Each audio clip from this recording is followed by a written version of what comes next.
Good afternoon, ma'am. Good afternoon, sir. Good afternoon. তোমার নাম? Manali Dutta. Manali Dutta. ওকে, নিজের সম্পর্কে কিছু বলো। আমি মানালি দত্ত, আমি এসেছি চুচুড়া হুগলি থেকে। আমি বিএসসি করেছি হুগলি মাউন্টেন কলেজ থেকে জুলজিতে 2015-এ, অ্যান্ড আফটার দ্যাট আমি 2017-এ বর্ধমান ইউনিভার্সিটি থেকে এমএসসি করেছি জুলজিতে, দুটোতেই ফার্স্ট পজিশন হোল্ড করেছি। অ্যান্ড তারপরে আমি এখন পিএইচডি করছি এবং তার সাথে সাথে কিছু গভর্নমেন্ট এক্সামিনেশনসের জন্য প্রিপারেশন করছি। তুমি এমএসসি তে first class first, yes BSc তে ইউনিভার্সিটির মধ্যে ফার্স্ট, ইয়েস 2017 গেট পেয়েছো, yes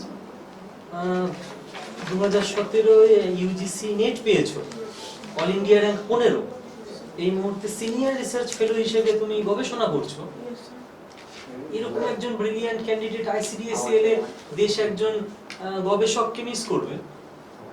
I am doing well in my research field. আমি আমার রিসার্চের ব্যাপারে আমি দিচ্ছি, পেপারস দিচ্ছি, আমি আমার কন্ট্রিবিউট করছি, বাট আমাকে যে টিচারি প্রফেশনেই যেতে হবে সেটা তো আমি কোথাও অবলাইজ করি, বিকজ আমি জিআরএফ পেয়েছি, মানে রিসার্চ ফেলোশিপ পাচ্ছি, আমি ফেলোশিপটার জন্য আমি সেটা জাস্টিস করছি।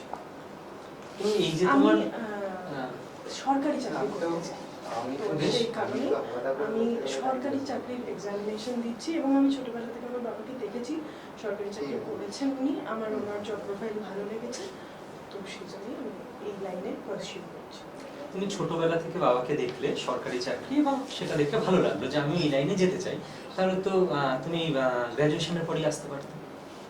হ্যাঁ স্যার, গ্র্যাজুয়েশনের পরে আসতে পারতাম, বাট এডুকেশন অলওয়েজ মাইন্ডসেটকে ব্রডেন আপ করে। সো আমার মনে হয় যে পোস্ট গ্রাজুয়েশন করাটা আমার পক্ষে জরুরি বা আমার জন্য ভালো হবে, তার জন্য আমি করেছি। আর তারপরে থেকেই আমি চেষ্টা করছি, এবং মানে আমি যেহেতু রানিংয়েই নেট পাই তার জন্য আমার কোনো ইয়ার লস হয়নি। আর 2019 থেকেই আমি চেষ্টা করছি এইকেও। 2019-এ WBSSC প্রিলিমস কোয়ালিফাই করেছিলাম, তারপরে আমি 2019-এর মেন্সেও অ্যাপিয়ার করি, বাট আমি মেন্স কোয়ালিফাই করতে পারিনি। এরকমভাবেই চলছে। আমি ক্লার্কশিপের মানে I have written the mains examination of clerkship, পাইনি, নাও এইটা। তোমার জুলজির যে এই যে গবেষণা, তোমার মেধা, তোমার পরিশ্রম, এত দীর্ঘ সময়, এইটা তুমি ক্লার্কশিপ পরীক্ষা দিচ্ছ বা আইসিডিএস এ আসছো, এটা কোন কাজে তুমি ব্যবহার করবে? স্যার, আমি কোনো কাজকে ওইভাবে মানে স্যালারি বেসিস বা স্টেটাস বেসিস ভাবে আমি দেখতে চাইছি না।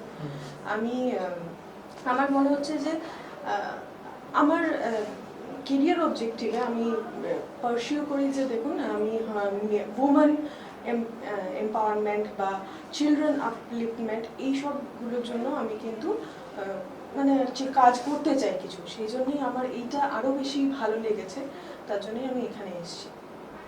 আর আইসিডিএস সুপারভাইজার যদি হয়ে যাও, হ্যাঁ তারপর কি সেই পোস্টে থাকবে না অন্য কিছু আবার ট্রাই করবে? স্যার, আমি যদি তারপরে WBCS পাই তাহলে অবভিয়াসলি আমি ICDS সুপারভাইজার ছেড়ে WBCS জয়েন করব।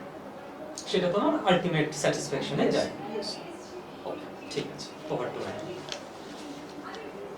তোমার কথা থেকেই আমি বলছি, তুমি বলে তুমি এই ফিল্ডে থেকে কাজ করতে চাও আর গভর্নমেন্ট জব বা গভর্নমেন্টের কোনো একটা সেকশনের সাথে তুমি যুক্ত থাকতে চাও। অনেক রিসার্চ প্রজেক্ট হয়, সেগুলো কিন্তু সেন্ট্রাল গভর্নমেন্টেরই হয়, তো তুমি সেই প্রজেক্টগুলো নিয়ে কেন কাজ করতে চাও না? স্পেসিফিক্যালি সেই প্রজেক্টগুলো কোট আনকোট ফর 2 ইয়ার্স কোনো কাউকে রিসার্চারকে হায়ার করে, but I want stability in my life, so I want a permanent job. তোমার যে কোয়ালিফিকেশন হিসাবে আছে, তুমি সেটাকে কিভাবে জাস্টিফাই করবে with this job scenario? Surely ma'am, because আমি জুলজি নিয়ে পড়াশোনা করেছি, আমার স্পেশাল পেপার ছিল প্যারাসাইটোলজি, মাইক্রোবায়োলজি।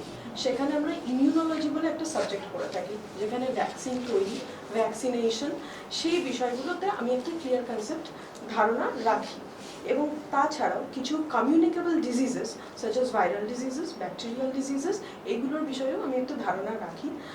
তাছাড়া নিউট্রিশন, সেটাও জুলজির মধ্যে বেশ একটা বড় পার্ট থাকে বায়োকেমিস্ট্রিতে, যেটা বায়োকেমিস্ট্রি বলতে আমাদের প্রোটিন কেন দরকার পড়ে শুধু সেইটা নয়, all about proteins, all about carbohydrates, কেন সেগুলো আমরা খাচ্ছি সেগুলো আমার মনে হয় আমি খুব ক্লিয়ারলি আমার বেনিফিশিয়ারিজদের সাথে কথা বলতে পারবো। আর মোস্ট ইম্পর্টেন্টলি আমার একটা জিনিস মনে হয় যে কমিউনিকেটিভ স্কিলটা খুব বেশি প্রয়োজন। একজন পাবলিক ডিলারের মানে যে পাবলিক ডিলিংস করছে তার ক্ষেত্রে কমিউনিকেটিভ স্কিল থাকাটা খুবই জরুরি। সে যদি ভালো মতন বোঝাতেই না পারলো তার বেনিফিশিয়ারিজদের, তাহলে তারা কেন নেবে? তারা তো জানে না। ইভেন তারা এখনো অবধি আজকের যা বেঙ্গলের scenario, still they believe in black magics and different টোটকা, যেগুলোতে তারা বিলিভ করে যে এইগুলো করলে নাকি তাদের বাচ্চারা সুস্থ হয়ে যাবে। How come? এটা তো সম্ভবই না। তাহলে তাদেরকে সেই মাইন্ডসেট থেকে আমাকে এই মাইন্ডসেটে আনতে হবে যে it's all about science, it's all about vaccination, it's all about medicines and better nutrition that they should provide to their children. আচ্ছা, ICDS এর এই যে স্কিমটা, সেটা একটা সময় বন্ধ করে দেওয়া হয়েছিল, তারপর আবার সেটাকে শুরু করা হয়। তো কবে থেকে সেকেন্ড ফেজটা শুরু হয়েছিল? এক্স্যাক্টলি মনে পড়ছে না, তবে মোরারজি দেসাই গভর্নমেন্টের সময় তো ওটা বন্ধ করে দেওয়া হয়েছিল, বাট ওটা হয়তো তার 2 বছরের মধ্যেই আবার স্টার্ট করা হয়। আমি এক্স্যাক্টলি ডেটটা বলতে পারছি না। আচ্ছা, হিউম্যান ডেভেলপমেন্ট ইন্ডেক্স সম্পর্কে কোনো ধারণা আছে? হ্যাঁ, HDI ইন্ডেক্স UNDP থেকে পাবলিশ করা হয়, অ্যান্ড সেটা সেটা কিছু মানে রেশিওস বা কিছু পয়েন্টসে আর কি ডিফারেন্ট র্যাঙ্কস দিচ্ছে কান্ট্রিজদেরকে, স্পেসিফিক্যালি তাদের লাইভলিহুড অ্যান্ড livelihood. মানে what are the indicators of HDI? Yeah, at this present time I cannot recall those indicators, but probably the livelihood and school dropouts like this maybe. আচ্ছা, আমাদের ভারতবর্ষে পভার্টিটাকে কোন বেসিসে আমরা calculate করি? আমরা হেড কাউন্ট রেশিও হিসেবে বিলো পভার্টি লেভেল, যাদের বিলো পভার্টি লেভেল মানে বিলো পভার্টি লেভেল হয় না, বিলো পভার্টি লাইন বিএ হয়। বাট আমি বলছি below poverty line, that means সেখানে একটা তো লাইন রয়েছে, তার নিচে যারা আছে তাদেরকে আমরা বলছি বিলো পভার্টি লাইন, ওপরে যারা তাদের আমরা বলছি অ্যাবভ পভার্টি লাইন। সো আমি বলছি পভার্টিটাকে আমি কি করে ক্যালকুলেট করি? পার ডে তার কত ইনকাম সেই হিসাবে, মানে from international organisations it has been stated that per day যদি per month international organisation, which organisation? United Nations. United Nation. আচ্ছা, কত? যদি পার ডে 9 রুপিস বা 9 এরকম একটা কিছু লেভেল, 9 rupees or $9? $9, ইটস $9। যদি তার কমে হয় তাহলে সেটা বিলো পভার্টি লাইনের নিচে হবে। মানে ওই হিসাবেই আমরা ভারতবর্ষকে ক্যালকুলেট করি। আচ্ছা, খুব সাম্প্রতিককাল নয়, তবে খুব পুরনো নয়, একজন ভারতীয় নোবেল প্রাইজ পেয়েছিলেন, বাঙালি, তার নাম বলতে পারবে? মজুমদার।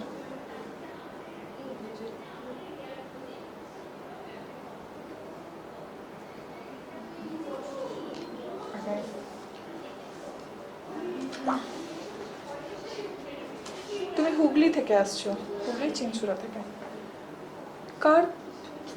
কোন মানে ইউরোপিয়ানদের কলোনি ছিল চিনচুরা? ডাচ কলোনি ছিল। আর কি কি ওখানে প্লেস আছে? Made by Dutch. নো, মানে ওখানে দর্শনীয় স্থান বলতে হুগলি নন্দরা আছে, আর মানে হুগলির মানে ডিস্ট্রিক্টে বলছেন না শুধু চুঁচুড়াতে বলছেন? আমি চিনচুরাটাই বলছি। হরির মোড় আছে, আর ইমামবাড়া আছে, আর সেরকম কিছু নেই। চন্দননগরে আছে, কিছু টুকরে মিউজিয়ামস আছে, আর আরেকটু এগিয়ে গিয়ে হংসেশ্বরী মন্দির আছে, আর ব্যান্ডেল চার্চ আছে ব্যান্ডেলের সাথে।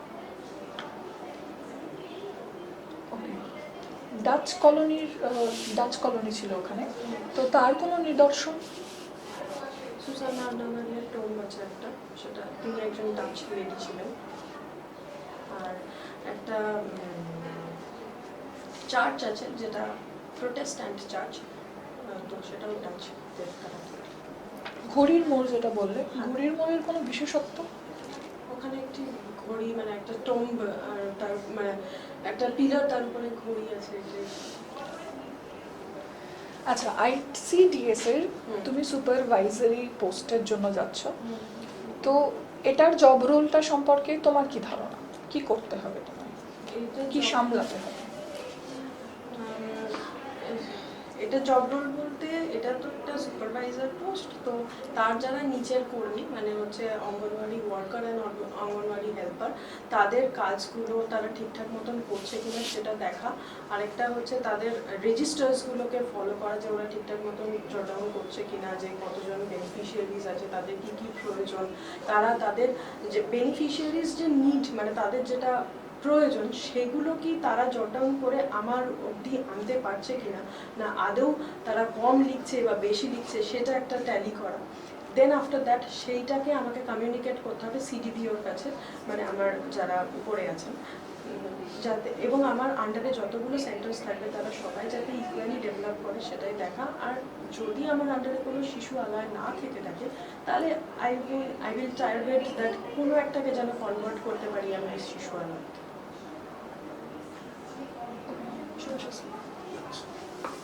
তোমার সাথে তুমি এতক্ষণ যে কথা বললে, তোমার দুটো পার্সোনালিটি আমি দেখলাম। যে একটা হচ্ছে যখন তুমি ফার্স্টের দিকে তোমার সাবজেক্টের ব্যাপারে যখন কথা আসছিল, মানে যখন তোমার MSc BSc বা এসব নিয়ে, তখন তোমার কথা শুনে মনে হচ্ছিল তোমার মধ্যে টিচার বা প্রফেসরের সত্তাটা বেশি। কিন্তু যখনই তোমাকে ICDS এর দিকে নিয়ে যাওয়া হলো, ICDS রিলেটেড বা হিউম্যান ডেভেলপমেন্ট ইন্ডেক্স এইসব নিয়ে প্রশ্ন করা হলো, তখন মনে হলো যে ওই সব ব্যাপারে তোমার একটু হলেও মানে নলেজ কম, আর এই নিজের সাবজেক্টে নলেজ বেশি, স্বাভাবিক থাকা, তোমার যে কোয়ালিফিকেশন আছে সেটাতে থাকা স্বাভাবিক। এবার ম্যাটারটা হচ্ছে তুমি কি করে সামলাবে? যে জায়গাগুলো আমার খামতি আছে বলে মনে হচ্ছে সেটা অবভিয়াসলি আমি ডেভেলপ করব। আর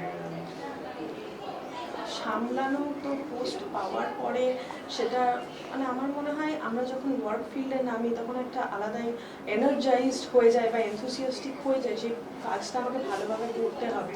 আপনি আশা করি বুঝতে পারছেন যে আমি যে কাজগুলো করেছি সেগুলো কিন্তু আমার আলটিমেটামটা দিয়েই আমি করেছি, এবং এইটা ক্ষেত্রেও আমার মনে হয় আমি আমার সবটা দিয়েই করব। আচ্ছা আচ্ছা, প্রিয় খাবার? প্রিয় খাবার ডিম। ডিম মানে খালি ডিম? ডিমের যে কোনো একটা। ডিমের যে কোনো একটা। আচ্ছা, বিরিয়ানি খাও? একদম একদম না। অন্যরা খায়? হ্যাঁ, বাড়িতে? আমার হাজব্যান্ড খেতে পছন্দ। আচ্ছা, একটু হাজবেন্ডকে দেখবেন যে দেখবে যে বিরিয়ানি খাওয়ার পর খুব জল তেষ্টা পায়। কেন?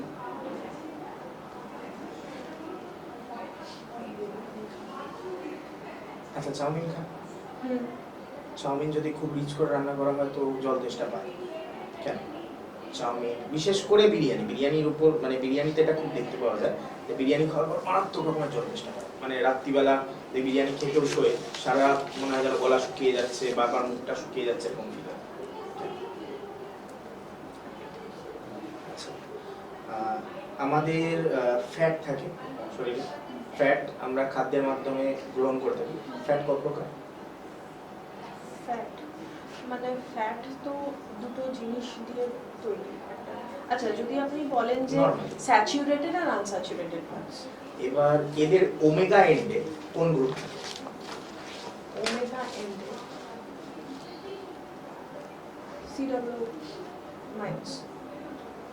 আচ্ছা, মানে আয়ন আকারে থাকে বলছেন। হ্যাঁ। আচ্ছা, স্যাচুরেটেড আর আনস্যাচুরেটেড এদের মধ্যে কোনটা অ্যালকেন, কোনটা অ্যালকাইন?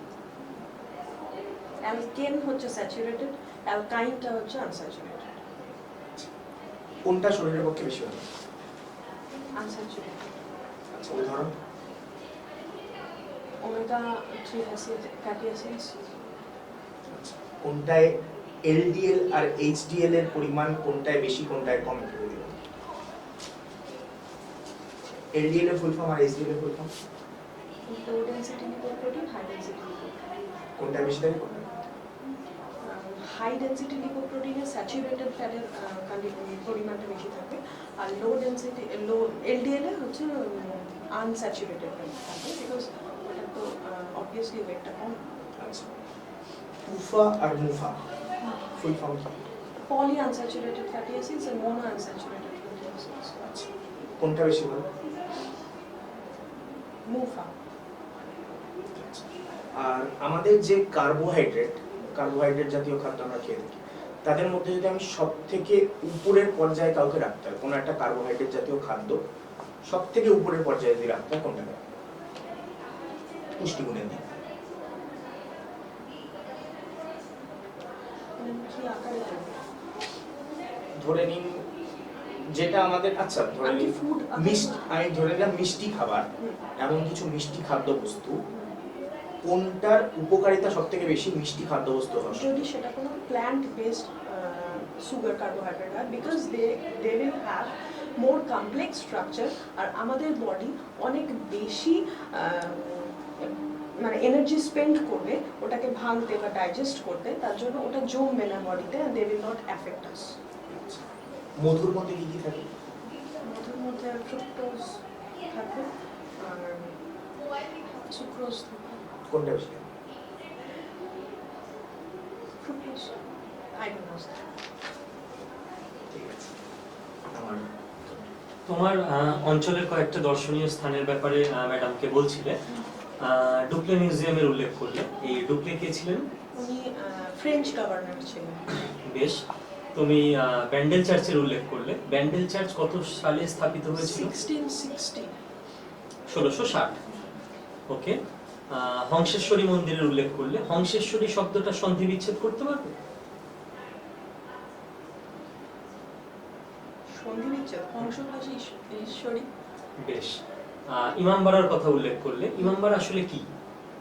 ইমামবাড়া হচ্ছে এমন একটি মুসলিম প্রতিষ্ঠান যেখানে ওনাদের যারা মানে এডুকেশন নিতে আসেন, মুসলিম এডুকেশন নিতে আসেন, আমাদের যেরকম ব্রহ্মচর্য ফেজটা চলে, ওদের ওই রিলিজিয়নেও ওই ফেজটাতে ইমামবাড়াতে কিছু পাঠ পড়ানো হয়, সেটাই ওখানে করা হয়। হুগলির ইমামবাড়ায় গেছো কখন? হ্যাঁ, ওখানে কি আছে ভিতরে ওখানে দেখার মতো?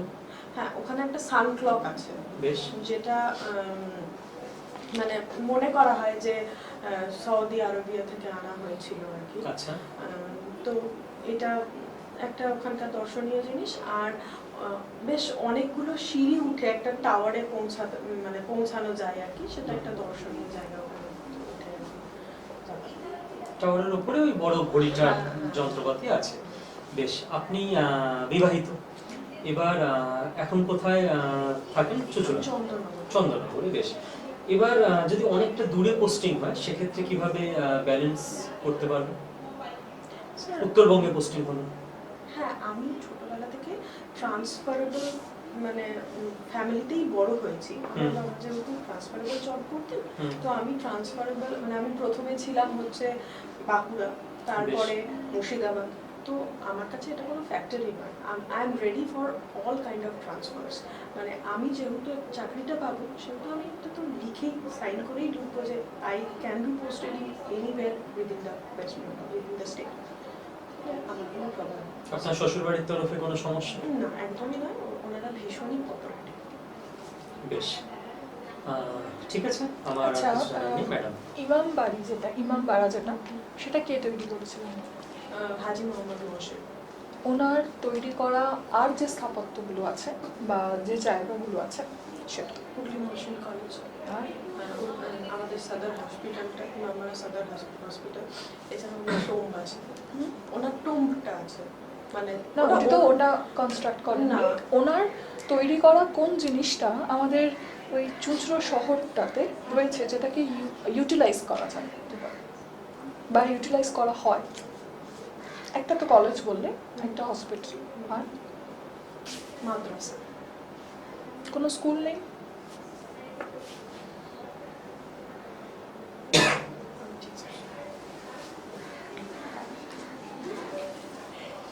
ঠিক আছে। ঠিক আছে। Okay. The interview is over. Thank you, sir. Thank you, madam. হ্যাঁ স্যার।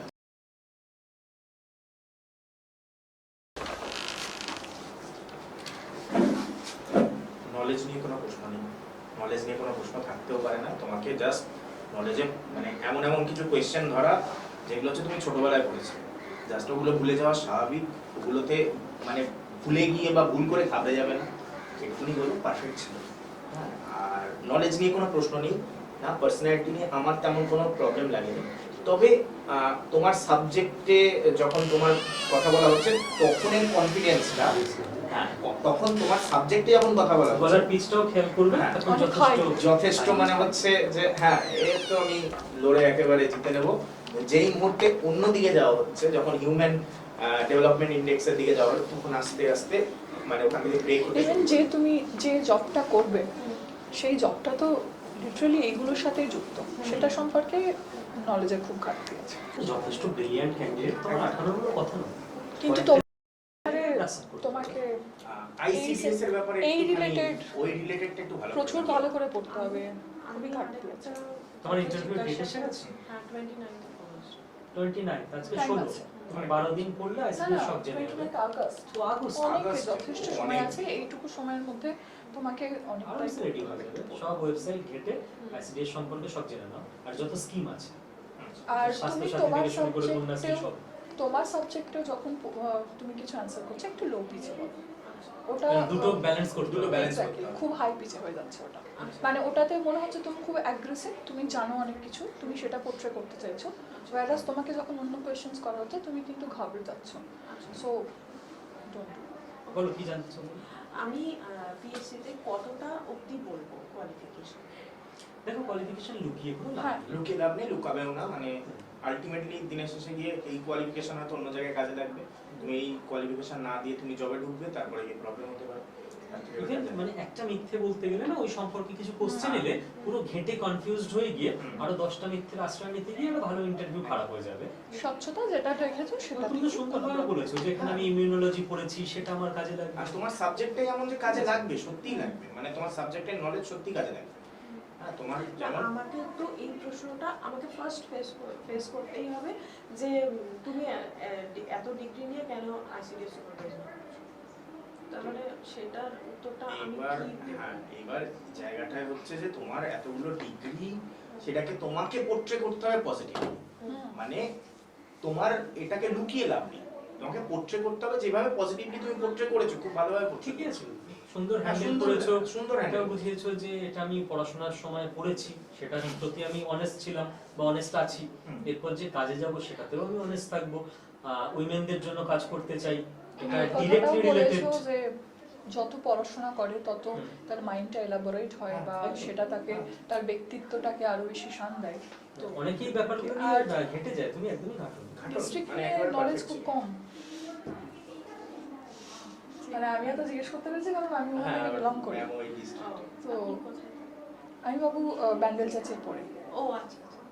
তো কিন্তু ওখানে আরো অনেক কিছু আছে, বেসিক্যালি মেদিনীপুর বলো, বাঁকুড়া বলো, বীরভূম বলো আর হুগলি বলো, যেখানে যেখানে অনেক ঘোরার জায়গা আছে সেগুলো থেকে ইনজেনারেল আর কোশ্চেনস করে। হুগলি একটা এমন জায়গা না, সবাই চেনে। আর ওখান থেকে কোয়েশ্চেন মানে হুগলি অন্য জায়গা দেখলে হয়তো লোকে দাঁড়িয়ে যাবে, কিন্তু হুগলি, কলকাতা এগুলো দেখলে লোকের কোয়েশ্চেনে শেষ হবে না। মিনস তোমার কলেজের পিছনে কোন স্কুল আছে? কলেজে, হুগলি কলেজে। ওটাই তৈরি করেছে হুগলি কলেজটাই ব্রাঞ্চ স্কুল, সেটাই এক হচ্ছে মাস 10 দিন টাইম আছে, আরামসে পড়ে নাও। পড়ো। আর তোমাকে ওই কোয়েশ্চেন করলো মানেই যে তোমার এত ডিগ্রি, তুমি কেন এখানে এসছো মানেই যে তুমি তোমাকে সিলেক্টেড reject হলে না, করছে, এটা নয় একদমই। প্রেশার চেক করছে তোমার। প্রেশার চেক করছে যে তুমি ওটা কত ভালোভাবে হ্যান্ডেল করতে পারছো, আর খুব ভালোভাবে হ্যান্ডেল করছো, একদম পারফেক্ট। ঠিক আছে, চল খুব ভালো, all the best. All the best. Thank you.